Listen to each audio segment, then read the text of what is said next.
Living Corporate is brought to you by Doximity. Over 90% of graduating medical students join Doximity to use our tools before earning their doctoral degree. As medicine's largest network, there's an elevated level of responsibility to everything we do. We don't take that responsibility lightly and are committed to working towards a more equitable world inside and beyond our virtual office walls. If you want to learn more about Doximity, make sure you go to your app store, type in DOXIMITY. That's DOXIMITY.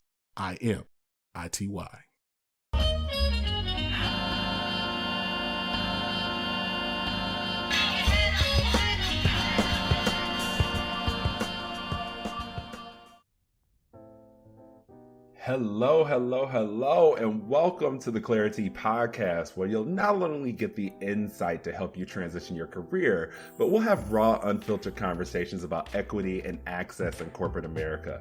I'm your host, Tristan Layfield of Career Clarity Solutions, formerly Layfield Resume Consulting. And today, I had the honor of having Deidra Fogarty from Black Girls Teach on. She's the CEO of Black Girls Teach. She's an educational consultant, coach, and founder of the organization. She has worked in the education field for over 15 years in various capacities, such as a classroom teacher, special educator, literacy coach, and school leader. She founded Black Girls Teach to amplify and address the needs of Black women educators and educators of color. Deidra also supports educators interested in pursuing entrepreneurship by providing business and social media coaching. So, welcome to the podcast, my friend. Thank you. Thank you for having me. Hey, everyone. Hey. So, Deidra, we met online, right? We met on Instagram, if I'm not mistaken. So Yes. Yeah. I don't know when it was, but I remember reaching out to you in terms of just like resume services, just because I remember my resume was just a whole hot mess. And I just remember being so blown away by like when you finished it, I was like, oh my goodness, this looks amazing. And then all the compliments I would get from people who would say, oh my God, your resume looks so beautiful. And I'm like, yes, it does. And so, and just sharing your information with as many people as I know, just because you just did such a great job with being able to pull out all the different things that I had done and all the things that were in my head. Like you were able to take that out and put it on my resume as well as my LinkedIn. And that just made me feel so much more confident, when I was entering into just like applying for jobs and things like that. Because I know sometimes your resume could hold you back if it's looking janky. And you made my resume look really good. And people noticed it in terms of when I was applying for jobs and they saw it, they'd be like, "Ooh, this is really nice." So yeah, that's how we connected. Yeah, that is. I appreciate all the kind words. I will take them. But yeah, I tell people all the time, you're the expert in your career. I'm the expert in wordsmithing and marketing, right? Mm-hmm. And so you gave me some good information to really go off of, and I just ran with it. So, so I appreciate it. And then you even plugged me into your organization. I've had other educators come to me, and so I just appreciate the support, truly, honestly. Yes. And when I started the podcast, I was like, okay, I really have to get you on here because education is one of those places when we talk about careers, oftentimes I think education is a place that goes overlooked, isn't always talked about as often. And I have a lot of educator friends. Another guest that I'm going to have coming on, he's more in the higher education field. But I just like to make sure that this isn't a topic that I skim over because I work with educators all the time and this is important. So yes, thank you. Look, I swear we're gonna get into it later, but y'all need to at least get paid 6 figures starting from my standpoint. But I agree. So usually I start with a couple of questions because I like to sort of guide the conversation. But in your instance, I sent you an article that I think actually is going to be a better starting point than our questions. I think the questions can come after the article. So let's jump into sort of the popular news around careers in education right now, right? So I sent you an article. I think it was from like NPR or something. It was about teacher shortages, a reality as schools struggle to fill new positions, right? So before we get into the full content of the article, I just want to hear from you because I've been seeing stuff all over social media, Instagram, TikTok, all these different places where people are like, there's a teacher shortage. And then people are like, there's not a teacher shortage. There's a shortage of people who will not pay teachers what they're worth. Where are you at in this conversation? What do you think about teacher shortage? Is it real? Is it not? Is it nuanced? Where are we at? Well, I think it's definitely reality in terms of like there is a teacher shortage, right? Because there are more teachers that have left the classroom. And I think that it started with the pandemic, where teachers, had to quickly transition into 1 minute we're teaching, the next minute we're like, okay, we're going to start this online learning, virtual learning. And getting used to the whole concept of teaching from home. And I think the pandemic, it gave a lot of folks time to really reflect on what it is that what do they want in terms of their career, and just more and more people just started speaking about things on social media. And so when it came time to transition back into schools, many people left the profession because they realized, some people realized they enjoy working from home. Some people realized there are other opportunities. Some people, just had a little bit more time to reflect on the conditions. And I think that the conditions in schools were so much more coming back from the pandemic, a whole new range of issues that were on top of the ones that were already there.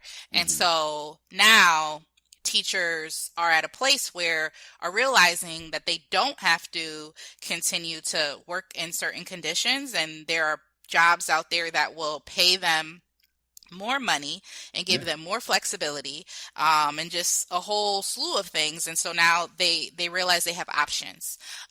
Whereas before, I don't think folks really realized that they had options. And so there are definitely places in the country where there is a teacher shortage. But it also goes back to the fact of like, there's a teacher shortage for a reason. There are reasons why teachers have left.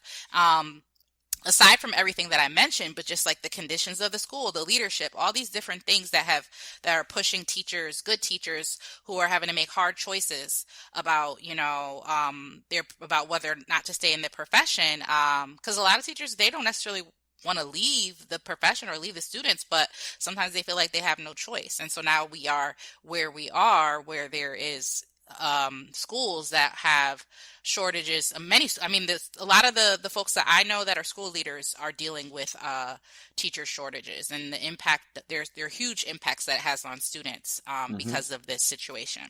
Yeah, 100%. I think the article said like before the pandemic, there was like 8.1 million people who worked in public schools during the pandemic. That dropped to like 7.3 million. And now we're back up to 7.7 million, which is still a shortage of like 360,000 positions, right? Which is wild. And they said like a federal survey found that an average of 3.4 teaching vacancies, there were an average of 3.4 teaching vacancies per school as of this summer. And that's, you hear the number 3.4 and you're like, that's not a lot, but that's three and a half whole classrooms missing a teacher, right? We're talking about if we talk about 20 kids in each classroom, we're talking about 70 kids that's sort of displaced in sort of the school at this point. And less teachers are going into the profession too.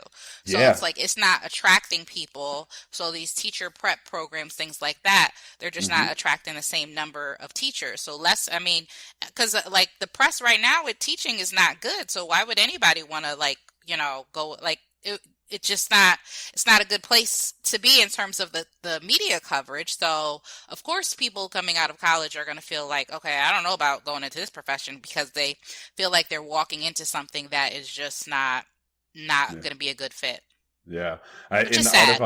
Yeah, it is sad. And in the article, it says something like one of the teachers realized they could literally walk down to Chick-fil-A and get a job and get paid more than being a teacher, which I was like, that is utterly insane right now, right? Yeah, Like, there's some places in the country where the pay is decent, and those are typically like major cities. mhm. But then, in some other places, the pay is really low and you're expected to do so much. And there's not that, it just doesn't make sense. Like the math Mhm. is not mathing. So Yeah. people are just like, why would I do this and be stressed out when I go work somewhere else and not be? Yeah, yeah. I think the South is really bearing a big Yes. sort of part of this right now. I said that 3.4 number when it comes to vacancies. I think the South is at like 4.2. So I believe you it. know, it's sort of wild down there, and it's messed up too because these kids deserve an education and they need people in these schools, and now schools are trying to resort to other tactics to get people in here, right? Dropping requirements for people to Yep. come in and teach. And who really loses at the end of the day, right? At the end of the Right. day, it's students. They hmm end up losing. And it's messed up that we have this system that has sort of put them in a position where they're just helpless. They have Right. no say over any of this. And we have people who are great educators who want to be educators. I firmly believe that when people go into education, it tends to be one of the fields that's more of a lifelong field than any other field. hmm And people really grapple when they have to leave because they understand the They do. implications of that on their students, Absolutely. Absolutely. right? It's not an easy decision that people make, especially, when you're in I know for me, when I transitioned out of like working in a school, I had been working in education for 15 years. So Hmm. it felt like, okay, it wasn't such a difficult decision. And I also knew that I was still working within education. It was just in a different type of role. But I Hmm. think sometimes for some teachers, where their plan was to become a teacher and they expected themselves to continue teaching, but then now they're realizing like this is not it, and that causes a lot of different emotional feelings as well, because now it's like I need to change the course of my career. I need to change, like it's a lot of change that can impact someone, especially like when you think about our folks who are in their early to mid 20s, kind of figuring things out, and then having to make such a decision like that and completely change the trajectory of their Hmm. career. That can be really daunting, and it's unfortunate because I know too many good educators who have made that decision, because it's just like, it's just not, it's not sustainable. And they recognize there are other options out there. Yeah, yeah. I don't know if you saw it yet, but the season 2 of Abbott Elementary just dropped not last Oh night. yeah, I didn't And see it yet, but I did see that it started yesterday, I think. yeah, so this is a little bit of a spoiler, but Janine, the main character, she was struggling to pay some of her bills, and she was trying to keep Mm, it under wraps because she wanted to be an adult and all these things. And so it was sort of tackling this pay issue. And I know that's not the only issue when it comes to the teacher shortage, right? We know conditions of schools. We know that obviously leadership. There's tons of different hmm factors that go into play here. But I really love that show, and I think it's speaking to some of the things that we see inside of schools that people know, but I think they don't know the extent of what's going Right. on all the time, Absolutely. right? Yeah.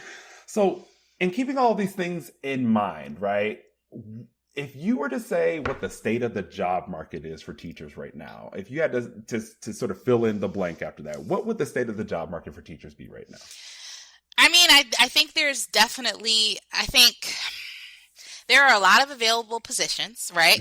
So teachers that are currently teaching, and let's say they decide they want to go to another school or something like that, I'm pretty sure that they'll be able to find other schools that are available.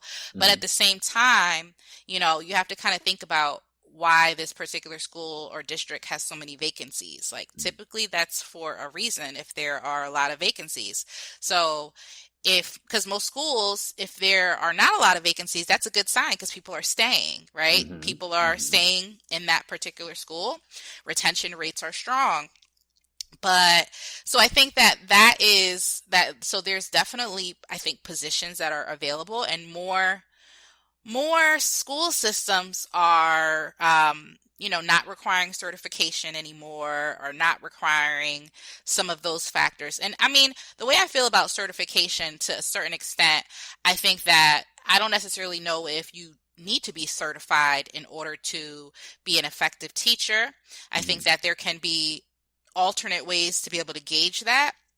But I think what's happening is schools are, trying to attract certain types of people versus kind of looking in the community where schools are located. So, for example, like I've always worked in Washington, D.C. So, like a lot of times people that are in the community, grandparents, moms, community leaders, like they may not have all the certifications and all of that type of stuff, but I feel like though they are more qualified versus just kind of bringing in someone who's not from the community and who doesn't, maybe they don't have they also don't have certification or whatever. But I think sometimes we're putting certain things like, okay, you have your bachelor's degree, so that automatically makes you more qualified.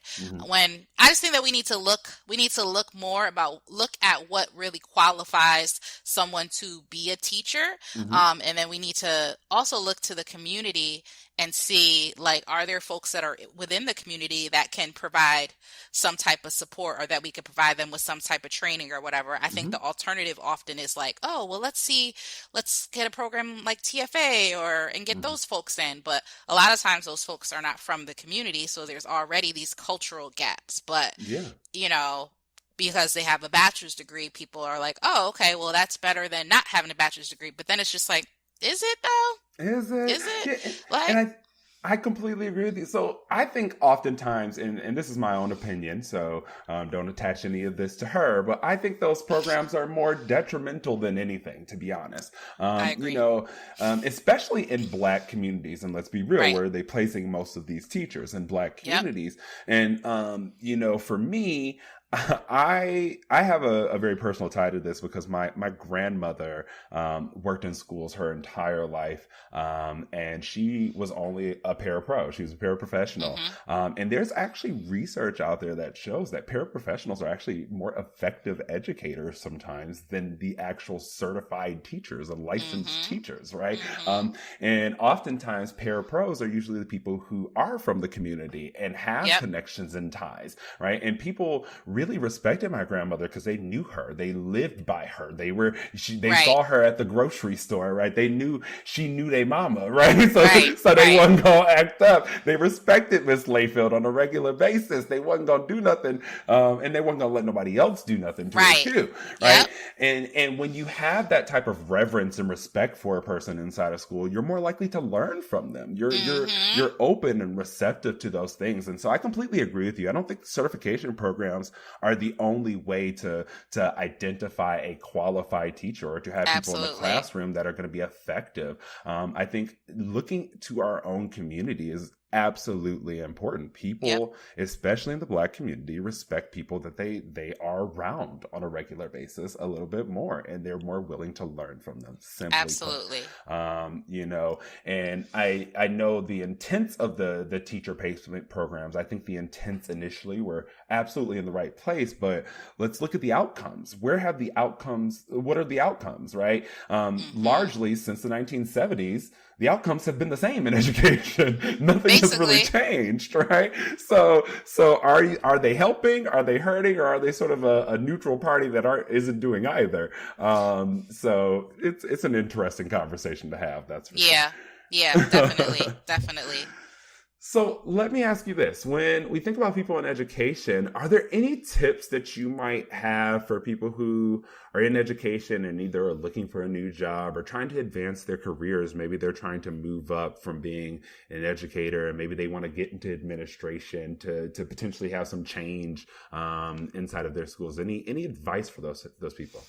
Yeah, I think that, like, I always tell people to start looking at like job descriptions and things like that of like possible jobs that you'd be interested in having. It's always good to just explore and see what is out there, right? So if I know I'm a teacher and I eventually want to be like a leader or something, I may look at a job description of a leader in my district, or even if I want to get in like ed tech or something, I will look at that job description.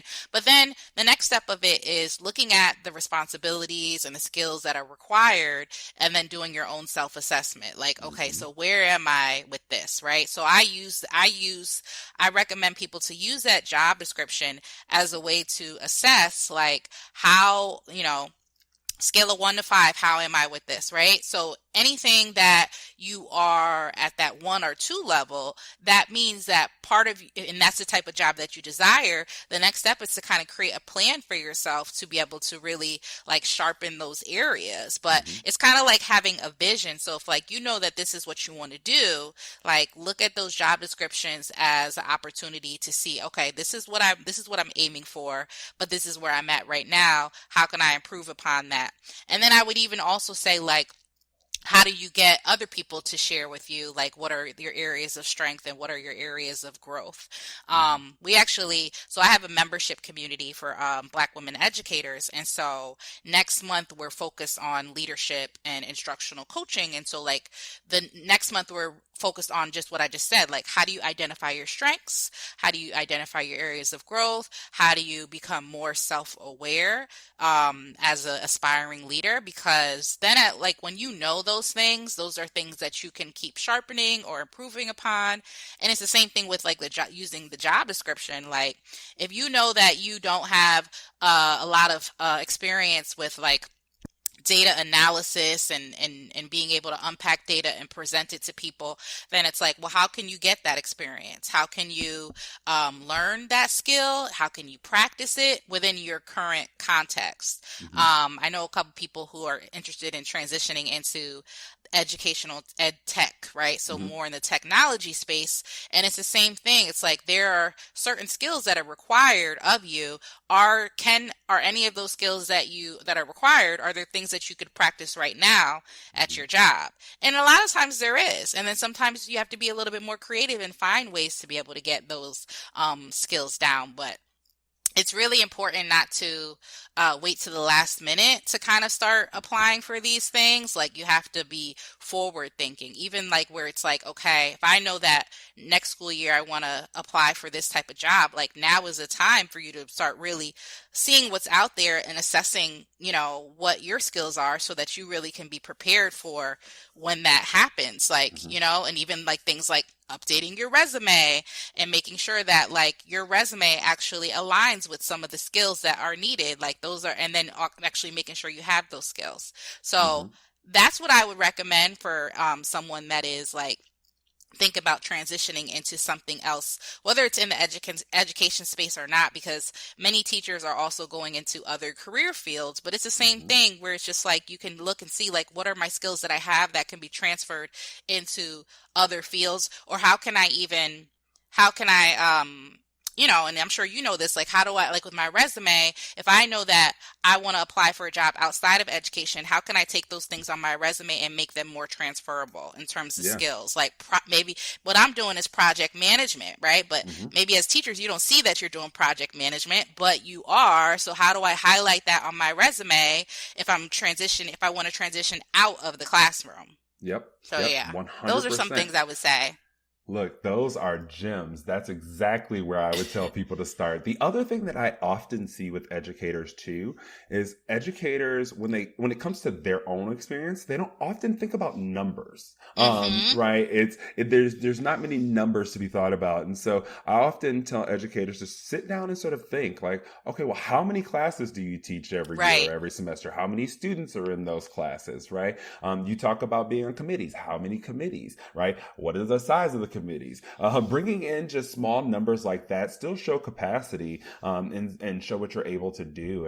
And when people are looking to transition out of education, those numbers and things become even more important. When we're looking at things like test scores and all that stuff, I know you guys are measured on those type of things. Look at how you've been able to impact those things over those times, formative and summative assessments, all those type of things, and bring those numbers in there. The other thing I can tell you is sort of think about what's transferable to where you're trying to go. That's what you were highlighting, those skills. But also think about, how can you get your foot in the door if you want to do more? Because sometimes you might want to transition to a field that you fully do not have the skill set for, but maybe you decide to actually apply to maybe their learning and development team and help them develop their training and development. Now you get a little bit more skills inside of the company and get a little familiar with the industry. And now you can apply to that other position, right? So, think about sort of stepping positions as well, stepstone positions that aren't necessarily fully exactly where you want to be, but can help you get towards that place, right? Yeah, that's a great piece of advice, definitely. So I'm always thinking about solutions, right? And we have this teacher shortage, and it would be completely unfair of me to ask you like, oh, what do you think we need to do to solve this teacher shortage? Because there's no one answer, right? There's a multitude of answers when it comes to that. But I think one of the biggest things that we're seeing right now across all industries is that we're now in a space where Gen Z is coming into the workforce, right? And if we have a teacher shortage, then we need to figure out how to recruit Gen Z talent into that space as well. I don't know if you've worked with too many people in the Gen Z space when it comes to education, but do you have any ideas on what people might need to do to attract or retain Gen Z talent to K through 12 education? Yeah, I think that age group is more focused, more into like being able to have boundaries, being able to have work-life balance. Like they are, that's the messaging that they've heard, and now that's what they're looking for. So the whole idea of like going above and beyond and doing whatever it takes and all that type of stuff, like that's not, people are looking for somewhere where they are going to be cared about as an individual and be able to have work-life balance. And so I think that, I would always recommend to school districts, because I think a lot of times they will focus on recruitment and try to come up with like different things to recruit people. But I think the issue is always going to be back on retention. So I think school districts oftentimes spend a lot of their energy in the recruitment space because I think it's, it's fun. You can think of all these cool ideas, you can think of different ways to like go to colleges, and, it's just, it feels like a lighter load versus retention, where you have to hear the reasons why people are leaving your organization. Because you can do all the recruitment you want and get folks in the door, but if they keep leaving after 2 to 3 years, it's a never ending cycle. So I think schools, if we really want to solve the teacher shortage problem, need to focus their energy, just like many school districts have a whole recruitment team. They have a recruitment, like different people who are focused on that. They need to do the same thing with retention. That same energy has to be put there, because it's going to be a cycle, and they're going to be losing money having to like bring people on board every single year, train them every single year. So I think the solution to the teacher shortage problem is looking at like, what are our retention strategies? What does this look like? Who is examining the different policies? Who's actually looking at those exit survey datas? What are we doing with that information? Because if we're not doing anything with it and we're just focused on trying to come up with all these cool ways to recruit teachers, then it's a never-ending cycle. And what irritates me sometimes is when I see school systems that will be like, we're really trying to recruit Black educators and all that, right? But then it's like, but then you're bringing Black educators into spaces that don't feel safe, or into spaces where we can't be our authentic self, where now I'm going to get fired because you think I have an attitude, right? You're bringing us into spaces where you haven't done the work of making it a safe space, but you keep trying to recruit us. And that feels there's something about that feels very like predatory, because it's like, I remember seeing, like a school district that would be on the radio station, like a hip hop radio station. They'd be on buses. They would put, advertisements and marketing. They would put a lot of like the Black kids in the ads to market Black educators and to recruit us. But at the same time, you're not doing anything to retain us. And it feels very fake. And Yeah. so I think more of this new generation are starting to notice those things. And I hope that, like, I always teach people, you know, in terms of the interview process, like, we have to ask the right questions. And Yes. I think that this generation coming up, they're the generation that is going to be asking those questions, like, what does work balance life look like for you? Like, what is, you know, getting at those things? What does professional development mean? You know, like, they're asking those key questions more. And that's going to help them to make decisions about whether or not they want to work for your school. I always tell educators, like, you are the asset. You are the asset. You have to operate as such. Like, you have multiple options, multiple schools. So it's like when you are applying for jobs, you can be picky. You can ask questions. You can say, I don't feel like this is a good fit for me, because there are multiple other places that are out there. And so if you get any type of inkling where you're like, this is just not, this is not going to work, then that's fine. You're the asset. Someone else will want you, and you keep it moving. And I've always operated like that, where, you know, if I worked in a job or a school that was like just not meeting my expectations, I'm out of there, because I'm like, I'm the asset. I can go somewhere else and not have to deal with this. So y'all need to recognize that.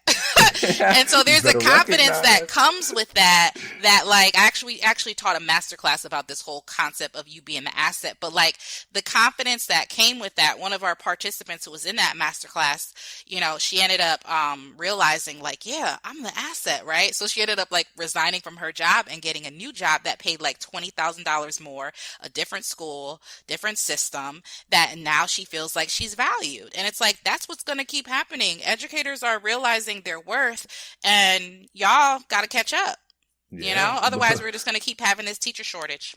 Look, that is a message across the board, not even in education. We seeing that in corporate. We seeing it everywhere. Absolutely. You are the asset. Companies and organizations cannot survive without their employees. That's right. Put, in education, in corporate America, whatever the case may be. So, you know, educational administrators, you heard it here first. Some of that federal relief money y'all got, instead of creating new positions, y'all should probably divert that to looking at how to retain the people that you do have, and create better working environments, so that way we're not creating this never-ending cycle of recruitment and loss. So, okay, come through with the gems and the tips today, my friend. So we are at the end of the episode here. Now, before we jump off, I do have to say, thank you so much for your time again today. I really appreciate you hopping on. I love that we've gone from just connecting on Instagram to working together to now being on podcast together. And let's see how we can keep this going. So tell the people where they can find you on the internet streets. Yes. So I actually have 2 Instagram pages now. So I have my Black Girls Teach page, and Instagram is really where I am at. Sometimes I'm on Twitter, but I'm not on TikTok. I'm not even going there. So that's it. But I started a page last year. It's called Teach Me D on Instagram. And that's where I work with educators who are either current or aspiring entrepreneurs. And I help them to be able to really be able to do this work that I'm calling a lot of educators to do in terms of education reform, but taking that from the entrepreneurship space, and then also knowing how to leverage social media to really build communities so that we can do this work and solve, any of the problems that are out there. I always tell people, like, education's filled with like so many different issues, right? But like each of us can take on one piece of that, right? And so with my Teach Me D page, it's really focused on empowering educators with the tools to really be able to navigate entrepreneurship and leverage social media, because social media is a great way to be able to get your name out there and increase your visibility, and really position yourself as, the thought leader that education needs right now. So that is, that's something that I've been doing for the past year, and I love it. So anybody, you can definitely follow me on any one of those pages. Okay, y'all heard it here. Follow her at Black Girls Teach and at Teach Me D on Instagram, and a little bit of Twitter with that Black Girls Teach. Yeah, a little tiny bit. Just a little tiny bit. Well, okay. Thank you again, my friend, for coming on. You're welcome. Don't be surprised if I hit you up again later down the road. But once again, everybody, I appreciate you joining. And until next time, we'll talk to you soon. Thank you. Live in Corporate is brought to you by Doximity. Doximity is committed to fostering an inclusive and diverse work environment where differences are valued, practices are equitable, and employees experience a sense of belonging that allows them to bring their full, authentic selves daily. As medicine's largest network, there's an elevated level of responsibility to everything we do. We don't take that responsibility lightly and are committed to working towards a more equitable world inside and beyond our virtual office walls. So if you want to learn more about Doximity, go to your app store and type in DOXIMITY. Again, that's DOXIMITY.